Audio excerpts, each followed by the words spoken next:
All right, so let's see how your pelvis or your glutes can impact your bladder.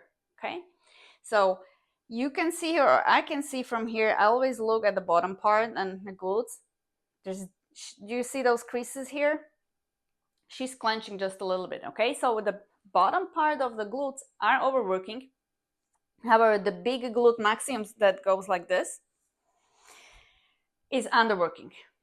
Okay, the smaller muscles here, however, are small, and so they cannot do the function properly, so they get tight and tired and fatigued really fast. This glute max is a huge muscle. It can perform its function very well. Okay, however, these muscles, they get tight, these over here, and they connect directly to the pelvic floor, okay? These muscles over here, they connect directly to the pelvic floor. And so her posterior part, the lower part, and the back pelvic floor is tight. However, her front pelvic floor is weak. How do I know that? Because when I look at her abs, this is not just belly fat, by the way, ladies. We all have belly fat. It's her lower TAs underworking or just being completely on vacation. Okay. And I see that also by how she braces, but how she stands, and by how her low back and how back muscles are like quite overdeveloped here, and they tight on touch. So they overworking because this is underworking. Okay. The other thing I want to point out, the flatness kind of here, because your sacrum, it's properly, it should go like this. Okay, there's a little round. Okay, your coccyx sticking out a little bit. Her coccyx is not. So she has some compression here. Everything's smooshed here. So smooshed from the back, it's as loose as from the front. So there's an imbalance. There's pressure on the bladder from the muscles of the pelvis that press it forward. Okay, and then also she has pressure from the top, from her upper abs overworking, and her intestines, basically her organs spilling out because there's no support. There's no support from the front. Okay, so this is a perfect, basically, environment, perfect mixture for a prolapse, leaking, or urgency, just pelvic floor dysfunction and discomfort overall. Okay, so now how do I know also that like something's going on in this area that I could help with and that you should fix to have a healthier pelvic floor? Okay, Sonia, show me your squat. Like how do you do a squat?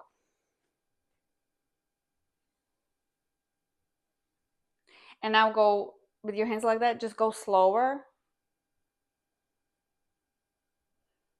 Okay, perfect. So you could see that she initiated the movement with her knees. Okay, instead of her hips. Now do it again. Just do it again and slow. Just regular, how would you do a squat? I see relaxation. She's not opening here. And now do you see this rounding when she goes down? And look at her feet. She basically went down kind of like this. She went really low. Like she went really low. But why did she turn out the feet? Because her tight, deep hip rotators are not allowing her to open the space here for the glutes lengthening.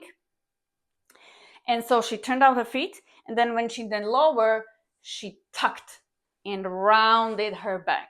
Okay, so this is a very common overcompensation or like a dysfunctional pattern. It can be fixed out very easily.